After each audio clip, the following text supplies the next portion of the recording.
In Wednesday, a supernatural mystery comedy TV series, Morticia sits by Wednesday's hospital bed. She reads from Macbeth to try to wake her daughter. By the pricking of my thumb, something wicked this way comes, said Morticia with a grin. Wednesday is in a coma after a fall. When Wednesday's father, Gomez, arrives in the room, Morticia makes a meta-theatrical comment on her choice of reading, saying that nothing like death, despair, and dismemberment to try and snap her out of her coma.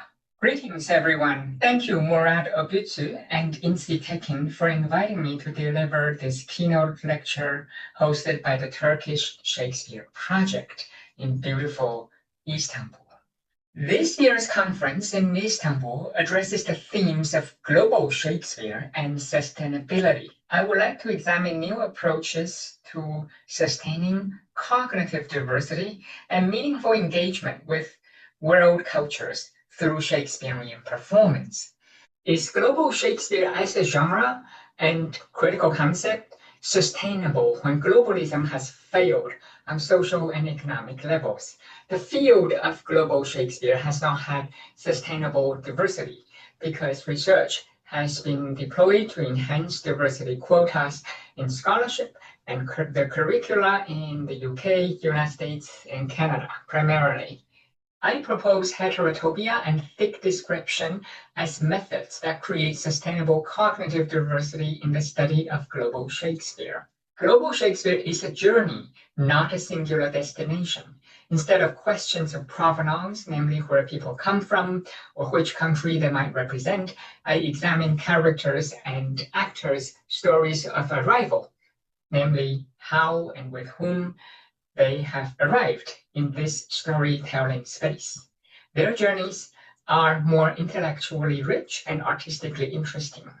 As I developed it in my book, Contemporary Readings in Global Performances of Shakespeare, heterotopia is a type of space that evokes other cultural spaces. Heterotopia, created by the craft of world making, enables characters' transformative experiences and self-discovery. The scene from Wednesday I cited is an example of heterotopia. The scene effectively creates a portal through the modern hospital to the supernatural world of Macbeth. The Weir sisters' lines amplify the iconic, macabre humor of the Addams family. In a modern teen whodunit, Wednesday Addams navigates Nevermore Academy for outcasts. Her attempt to master her psychic abilities add nuance to the themes of duplicity and equivocation in Macbeth. Heterotopia is a type of space, social space, artistic space, that evokes other cultural spaces. Heterotopia, created by the craft of world making, can enable some characters' transformative experiences and self-discovery. This is a term first used by Michel Foucault in his lecture on architecture in 1967. He mentioned it again in The Order of Things in 1971. The term heterotopia refers to cultural spaces that are transformative because of their contradictory or transhistorical ideologies. Foucault made a connected argument about utopia and regulatory mechanisms of prison. Here I am focusing primarily on heterotopia as a set of parallel spaces. While the initial context of the notion of heterotopia was architecture and urban design, it is a useful concept to help us understand otherness. Foucault uses the mirror as a metaphor here to explain how heterotopia works. So if you think of a series of mirrors as gateways, you might envision something like this illustration here. Specifically, Foucault says that the heterotopia has the power to juxtapose in a single real place, like a theater stage, several spaces, several emplacements that are in themselves incompatible. So the theater brings into the rectangle of the stage a whole series of places that are alien to one another. He says that the mirror is a placeless place. In the mirror, we can see ourselves there, but we are not actually there. It is an unreal space that, quote, virtually opens up behind the surface. Heterotopia is a type of technology of representation. And the stage and the screen, they project and filter location-specific knowledge of otherness. In short, heterotopia makes the plausible believable in drama. The portal reminds audiences of their absence in the worlds of Hamlet or of Macbeth. Audiences are on one side of the dramatic mirror, seeing shadows of themselves by virtue of their vantage point and not being on the other side of the mirror. Like the Foucauldian mirror, performance functions as a heterotopia, making the place that audiences occupy both distinct from the dramatic space and connected to other worlds within the performance. There are several types of heterotopia being listed by Foucault. I'm going to name just a few, namely heterotopia of crisis, of deviation, of juxtaposition, and so on. Let me briefly explain each, and I'm going to use A Midsummer Night's Dream as case study for each. First, there is heterotopia of crisis, which is a privileged, sacred, or forbidden space for individuals in a state of crisis, such as adolescence or pregnancy. In A Midsummer Night's Dream, Duke Theseus threatens Hermia with the possibility of becoming a nun, being executed, or obeying her father and marry Demetrius. Diana's temple would be a crisis heterotopia. Number 2, deviation. Heterotopia of deviation is where individuals who deviate from the means or required norms would reside, and an example would be prison or retirement home. Hermia and Lysander, they flee to the forest as a deviation heterotopia, at least initially they assume so. And this deviation heterotopia is located outside the Athenian court, right, outside the normative society. Number 3, we have juxtapositional heterotopias, and this is exemplified by theater, cinema, and Persian gardens. This is Foucault's example, which will contain 4 corners of the world. Adaptations often evoke several spaces and norms at once.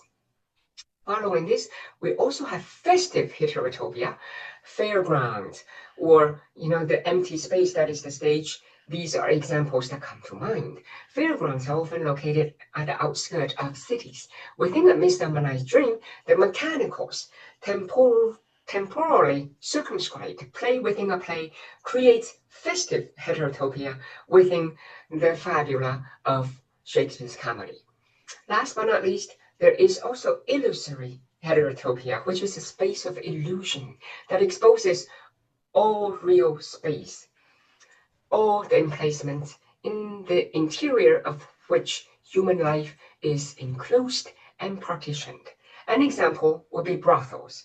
Now, in A Midsummer Night's Dream, both Titania and Bottom enter an illusory heterotopia when Bottom is transformed into an ass, and when Titania is tricked into falling in love with him.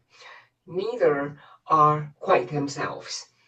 So these types of heterotopia inform not only the setup of social spaces within A Midsummer Night's Dream, but also the construction of transformative spaces in adaptations. Now, suffice to say, place provides an anchor for dramatic actions. All plays exist simultaneously in several dramaturgically constructed localities, including where the story is set, namely where the characters live, where it is performed. Some theater venues may have symbolic significance, and the locales associated with actors' offstage journeys to where they are today. And of course, if a production goes on tour, it is equally important. So attending to the significance of place enables closer examination of the question of belonging and otherness. So I'm going to now put the theory of heterotopia to work. by looking more closely at a version of A Midsummer Night's Dream. It is the BBC made-for-television film in 2016. David Kerr's A Midsummer Night's Dream is set in a nightmarish space of a fascist regime, enhanced with digital surveillance technologies. Actors and their characters orient themselves in the magical woods, which is a dream space where some social impositions are lifted while others are imposed. Meanwhile, film audiences go through a parallel process as they imagine social spaces that extend beyond the screen as suggested by the movie's world making. The film is set in both a somewhat contemporaneous technocracy for the Athenian scenes and a Harry Potter-esque high fantasy world for the forest scenes, with references to the Silence of the Lambs. The cinematic spaces situate the dramatic action in a nowhere that could be everywhere. The film sets are best described as a heterotopic hodgepodge of disparate places, genres, and times. Kerr's film is reminiscent of other adaptations that use military uniforms to depict authoritarianism, notably Richard Loncren's 1995 film Richard III, which is explicitly set in an alternative 1930s England.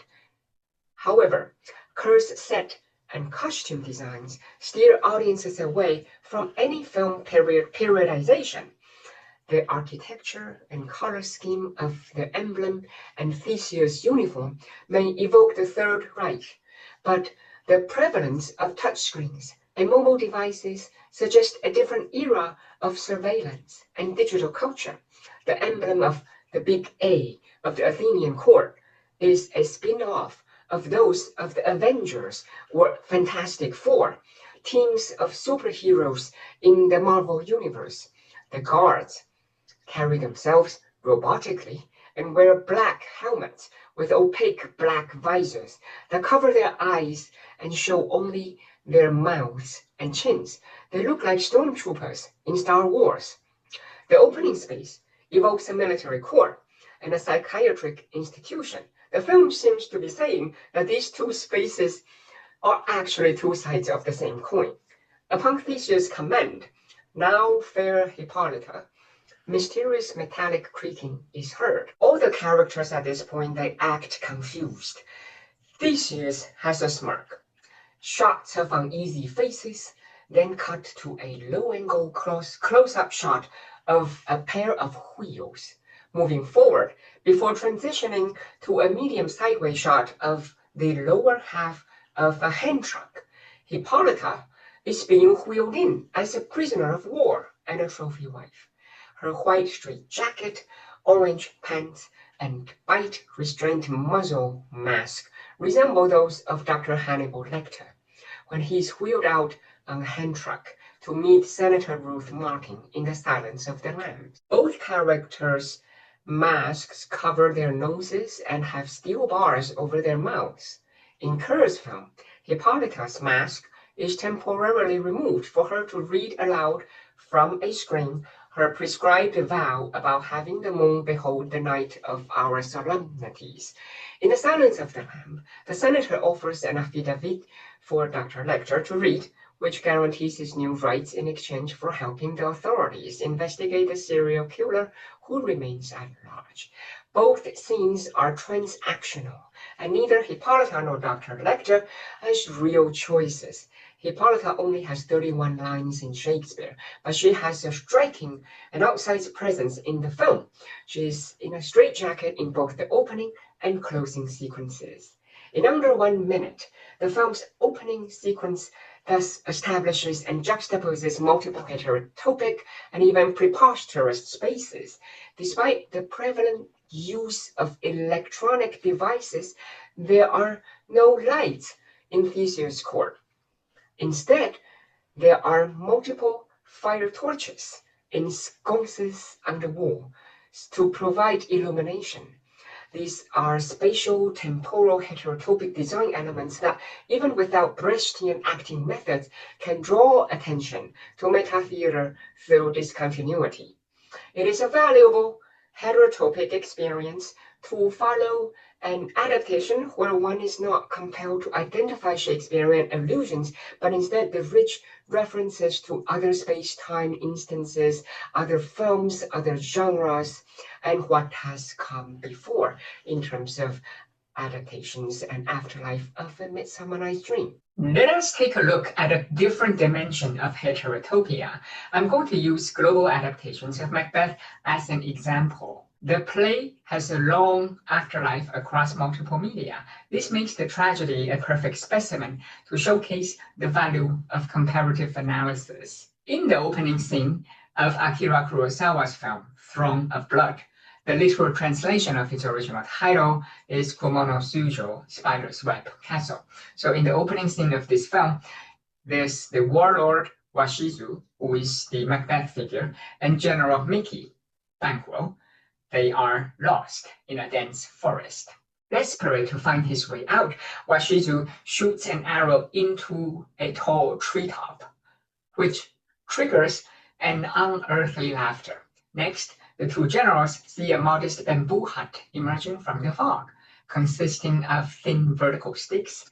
The hut evokes a cage. Sitting inside is a person with long uncombed hair, and the person is spinning yarn, like a spider spawning threads to weave and entrap victims. And this figure seems to be oblivious to the presence of Washizu and Miki. The single spirit, in human form, condenses and embodies all the qualities of Shakespeare's weird sisters. The mountain spirit appears to be turning a double-spooled spinning wheel, but the otherwise mundane domestic chore takes on an eerie overtone when the film audience realizes that the spirit does not actually touch the fiber. The yarn is simply spun from the smaller wheel onto the bigger wheel. Spinning the yarn does not produce any fabric, which suggests the spirit's otherworldly status and that Macbeth's pursuits are but insubstantial vanity projects. The spinning wheel, as a narrative device of entrapment, works on three levels for Japanese audiences who understand that the word thread, ito, is homophonous with the word for treasonous intent, ito. The wheels give the illusion of movement and mocks domestic productivity. They also represent the ways in which the characters are caught up in cycles of senseless violence and Washizu's futile pursuit of glory. Since the wheels that are spun also resemble reels of film, the act of spinning yarn on double-spooled wheels alludes to filmmaking as a representational practice that mediates between nature and artifice. Like a filmmaker who edits scenes to construct a narrative, the mountain spirit might just be editing the life story of Washizu. As Judith Buchanan notes, Washizu and Miki are both verbally confronted with their futures and visually confronted by the medium in which it is told. When the mountain spirit vanishes into the fog, Washizu and Miki rush in and tear down the hut's cloth wall and walk through. When they turn around, the hut has vanished. They now occupy the space previously occupied by the mountain spirit, a space of perverse nature. In that space lies a pile of skulls, skeletons, and weapons, a symbol of the futility and cruelty of war. The transition suggests that the mountain spirit embodies the grudging souls of the dead, likely the casualty of wars. We can say that Kurosawa evokes Shakespearean Scotland through the Japanese samurai code of conduct. This film operates as heterotopia because it connects elements from several different cultural spaces. Kurosawa has inspired other heterotopic adaptations. Many directors beyond Japan have paid tribute to Kurosawa.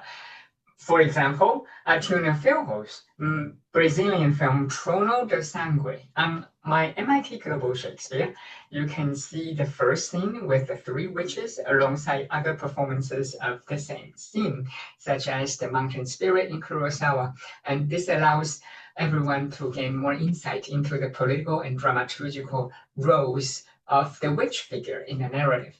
In the Brazilian production, a platform with three figures, all of them clad head to toe in white, ragged clothes, they descend from the ceiling. As Macbeth and Banquo approach the stage, the bare stage features 3 white walls that contrast with the shiny floor in bright red. One of the witches is spinning wool on a wheel. The scenery design pays tribute to Kurosawa, but evokes the Parsi, feminine personification of destiny in Roman mythology, instead of the notion of retribution in Shinto Buddhism in Kurosawa. Further, the contrast between the colors of white and red literalize the duality of the witches' statement about battles being both lost and won. In Taiwan, Wu Xingguo made a Beijing opera entitled The Kingdom of Desire. He pays homage to Kurosawa in many scenes, particularly the final scene, in which the Macbeth figure dies on a balcony by arrows shot by his own soldiers. There are also animated films influenced by Throne of Blood. This goes far deeper than superficial plot level similarities. Yes, Wu's Macbeth suffers a similar fate to Kurosawa's Macbeth.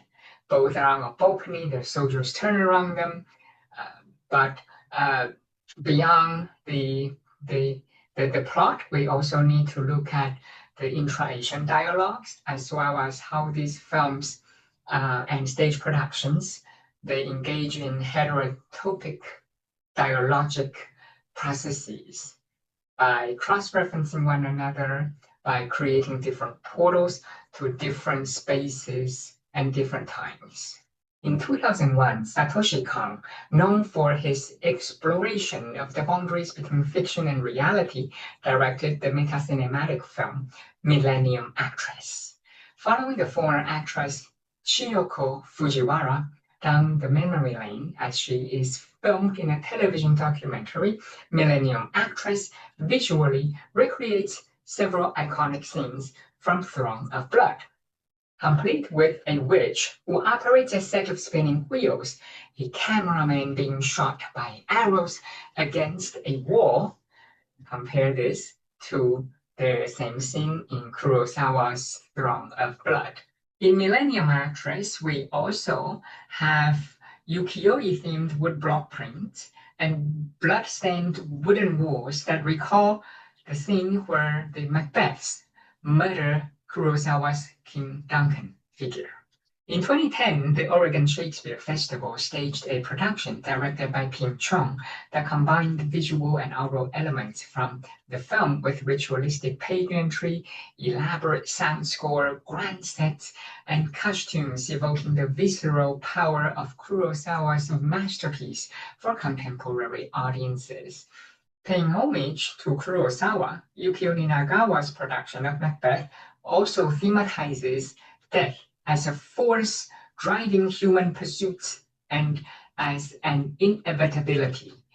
For each of them, Ninagawa worked from a set of compelling images to immerse audiences in the play's world and to visualize key themes. His Macbeth earned the nickname the Cherry Blossom Macbeth for the visual motif that dominates the production. A cherry tree and its falling petals adorn many of the key scenes in the play, providing an uncanny link between extreme forms of violence and transcendental beauty. Even in the scene when the large cherry tree is not part of the stage set, cherry tree motifs adorn costumes and screen doors of the palace, inspired by the early 20th century Japanese author Motojiro Kaji. Ninagawa's 1980 production connects death with a cherry tree in full blossom on stage. The tree becomes a symbol of transcendental beauty and the repose of the soul. Shifting moods and emotions are marked by changes in season, and the color and motif of cherry blossom appear on the panels on stage, on the costumes of Macbeth and Lady Macbeth, and even in the lighting scheme. Spring turns to autumn as Macbeth wades through blood in his campaign for power. As the production opened, audiences saw a series of screen doors on stage. When the lights came up, long-haired witch figures, played by male kabuki actors specializing in female roles, danced to Falling Cherry. Petals behind these translucent screens in a cinematically inspired slow-motion scene. The presence of the otherworldly witches contrasted with the familiar symbol of a cherry tree. Upon closer examination, the screen doors as a physical framing device are similar in design to Japanese tabletop family altars. Like Kurosawa, Ninagawa transforms a mundane object into a symbol writ large to contain the dramatic action and confine some key characters. In a typical Japanese household, a Butsudan family altar includes ancestral tablets that enshrine ancestral spirits.